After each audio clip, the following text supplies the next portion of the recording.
మిత్రులు ఆరోగ్యాభిలాషులందరికీ నమస్కారం. మిత్రులారా, ఇక్కడ చూస్తున్న బియ్యం చింతలూరు సన్నాల గురించి మనం చాలా సందర్భాల్లో మాట్లాడుకున్నాం. చూసారండి, మీకు ఎలా ఎలా కనిపిస్తూ ఉంది? ఇది పూర్తిగా కూడా ముడి బియ్యాల గురించి మనం మాట్లాడుకుంటే పూర్తిగా కూడా ఏదైనా కానీ ఫైబరు ప్రోటీన్ ఉన్న బియ్యం ఏదైతుందో అది తినే ప్రయత్నం మాత్రమే మనం చేయాలని చెప్పి చాలా సందర్భాల్లో మాట్లాడుకున్నాం.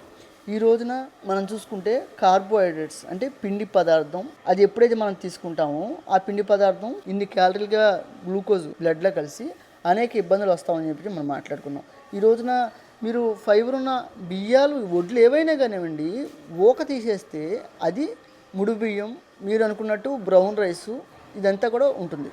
ఎప్పుడైతే మనం తౌడుని దూరం చేసామో అందులో ఉండేది పిండి పదార్థం మాత్రమే, అందులో వాల్యూస్ పెద్దగా ఉండవండి. మనం రుచి కోసం మాత్రం ఆహారం తీసుకుంటే మనం హాస్పిటల్కి దగ్గరగా చేరుకుంటాం. ఈ రోజున మనం రోగగ్రస్తుల నుంచి ముక్తులయ్యి అందరం ఆరోగ్య అభిలాషలు అనేది నా కోరిక.